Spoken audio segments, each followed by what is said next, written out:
Triangle. तो triangle क्या होता है, यहाँ पे दिया है कि triangle is a close figure made by joining three non collinear points. Non collinear point क्या होता है, ये जैसे यहाँ एक पॉइंट इधर, एक पॉइंट इधर है, एक पॉइंट इधर है और एक तीन हो गया, इनको ऐसा ज्वाइन कर दिया तो क्या बन गया, ट्रायंगल बन गया। तो अब ये ट्रायंगल तुम देखोगे तो यहाँ पे देखो, ये एक लाइन सेगमेंट है, ठीक है। यहाँ पे तुम देखोगे तो ये भी एक लाइन सेगमेंट है, और यहाँ पे देखोगे तो एक लाइन सेगमेंट है, ठीक है। तीन लाइन सेगमेंट है अंदर जब देखोगे तो उसको, ठीक है। उसके बाद तुम देखोगे तो यहाँ पे एक एंगल है, यहाँ पे भी एक एंगल है, यहाँ पे भी एक एंगल है। तो ये चीज तुमको दिखना चाहिए कि ये जो लाइन सेगमेंट एक जो इधर है ना, इसी को एक साइड बोलते हैं, कि ये एक साइड है, जैसे यहाँ पे दिखाया गया कि लाइन सेगमेंट है और वही साइड है, ठीक है। तो इधर पे भी एक साइड है, इधर एक साइड है, इधर एक साइड है, ठीक है, और एंगल भी है। तो इसीलिए जब ट्रायंगल को देखा जाता है तो दो नजरिए से देखा जाता है, एक एंगल के नजरिए से, तो ये वाला एंगल के नजरिए से है, और ये ऊपर वाला जो है वो क्या है, साइड के नजरिए से, यानी साइड के बेस से देखा जाएगा। तो ये प्रॉपर्टी तुमको याद रखना है कि एक ट्रायंगल के अंदर क्या क्या होता है, तीन साइड होती है और तीन एंगल होते हैं। तो ये तीन साइड हो गए और ये तीन एंगल, एक दो और ये तीन, इस तरह से किसी भी ट्रायंगल के अंदर होता है। जब तीनों एंगलों को सम करोगे, जैसे ये वाला है और ये वाला है, ये वाले सम करोगे तो 180 डिग्री का मिलेगा, ठीक है। ये बात भी याद रखना है। तो जब ये तो चीज समझ में आ गया कि ट्रायंगल को दो तरह से देखते हैं, एक साइड के बेस पे और एक एंगल के बेस पे। तो पहला हम देखते हैं साइड के बेस पे। अगर ऐसा ट्रायंगल मिला जिनके तीनों साइड का मेजरमेंट अलग है, यानी समझो ये 8 है और ये समझो 7 है और ये समझो 4 है, तो इस तरह का मिला, तीनों अलग अलग मिला, तो बोल रहे कि उसको, उस ट्रायंगल का नाम स्केलेन ट्रायंगल रहेगा। कब, जब तीनों साइड का मेजरमेंट अलग अलग रहेगा तो क्या बोलेंगे उसको, स्केलेन ट्रायंगल बोलेंगे, ठीक है। ये ट्रायंगल का सिंबल है। इसी तरह से अगर तुमको ऐसा ट्रायंगल मिला जिसके दो इक्वल साइड है, यानी ये वाला समझो 7 का है और ये वाला भी 7 का, और ये वाला समझो 3 का है, तो ये और ये दो जो है क्या हो गए, इक्वल हो गए। तो इसके लिए ये वाले को, ऐसे वाले को, ट्रायंगल को आइसोसेलेस ट्रायंगल बोलेंगे, ठीक है। ये याद रखना है, ठीक है, आइसोसेलेस ट्रायंगल बोलेंगे। इसी तरह से अगर तुम्हें ऐसा ट्रायंगल मिला जिसके तीनों साइड सेम है, यानी समझो ये 4 का है, ये भी 4 का है और ये भी 4 का है, तो ऐसे वाले ट्रायंगल को क्या बोलेंगे, इक्विलेटरल ट्रायंगल, ठीक है।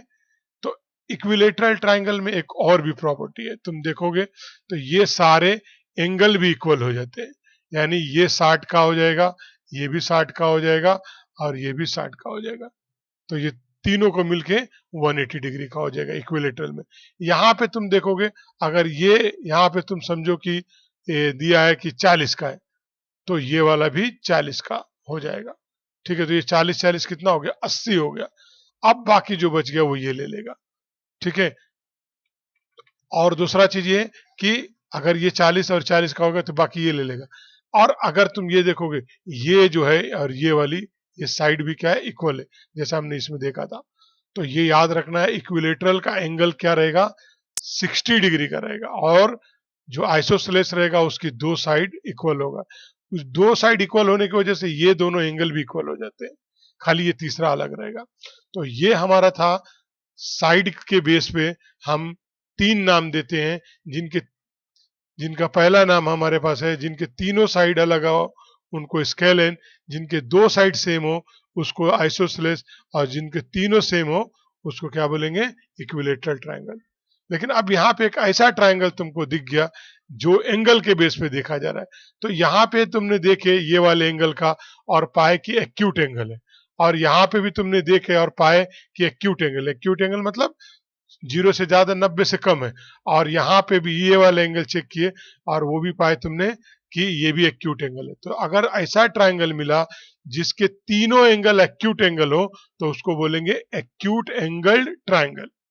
ये याद रखना है, एक्यूट एंगल ट्रायंगल होने के लिए क्या चाहिए, तीनों एंगल एक्यूट डिग्री का होना चाहिए, यानी 0 से ज्यादा और 90 से कम का होना चाहिए, और तीनों को सम करोगे तो 180 होना ही चाहिए। ऐसे वाले को क्या बोलेंगे, एक्यूट एंगल। ठीक है। अब ऐसा ट्रायंगल तुमको मिल गया जिसमें एक 90 डिग्री दिख रहा है, तो ऐसे वाले ट्रायंगल को क्या बोलेंगे? Right angled triangle. Right angle triangle, ठीक है। उसमें एक जो है कितने डिग्री का है? 90 डिग्री का है। तो इसके लिए क्या हो गया? वो राइट एंगल ट्रायंगल हो गया। अब एक ऐसा ट्रायंगल मिला जिसमें तुमको एक डिग्री जो है वो ऑब्ट्यूस एंगल की है, यानी 90 से ज्यादा और 180 से कम वाला डिग्री है, तो मोर देन 90 डिग्री है। एक ऐसा ट्रायंगल मिला जिसमें तुमको दिखा कि एक जो ट्रायंगल का एंगल है वो 90 से ज्यादा है, तो 90 से ज्यादा है मतलब वो क्या है? ऑब्ट्यूस एंगल ट्रायंगल है, ठीक है। तो ये याद रखना है। और ट्रायंगल का जब भी ये पेरीमीटर निकालना रहेगा तो क्या करते हैं, सब जो लाइन की लेंथ है ना उसको जोड़ देंगे, तो वो क्या हो जाएगा? पेरीमीटर हो जाएगा। पेरीमीटर मतलब जो ये बाउंड्री लाइन है, ठीक है। और अंदर का जो हिस्सा, जैसे ये कलर किया हुआ जो है वो अंदर का हिस्सा एरिया कहलाता है, ठीक है। और ये जो ये बाउंड्री लाइन चला हुआ है वो क्या है? पेरीमीटर है। तो जब एरिया निकालना रहेगा ट्रायंगल का तो ये वाला फॉर्मूला यूज करेंगे, 1/2 बेस इंटू हाइट। कैसा रहता है ये देखो, अगर तुम ऐसा कर दोगे ना इस तरह से, तो ये देखो वापस क्या बन गया? रेक्टेंगल बन गया। तो ये रेक्टेंगल का आधा है ना, तो इसीलिए आधा लिखा गया। और ये देखो क्या है, हम समझो कि ये बी है और ये समझो एल है, यानी ये लेंथ और हाइट जो होती है, ये एच समझ लो हाइट है और ये एल है, तो एल इंटू बी कर देते ना, तो वही बेस इंटू हाइट है। तो ये चीज भी इस तरह से भी, मतलब ये शॉर्टकट बता रहा हूँ कि ये रेक्टेंगल का आधा है, फॉर्मूला याद करने के लिए। रेक्टेंगल का आधा है उसके लिए और बेस इंटू हाइट, ठीक है। ये बेस रहेगा और हाइट ये रहेगा, ठीक है। तो ये फॉर्मूले से तुम कर सकते हो, एरिया निकाल सकते हो ट्रायंगल का, ठीक है। तो ये ट्रायंगल की प्रॉपर्टी थी।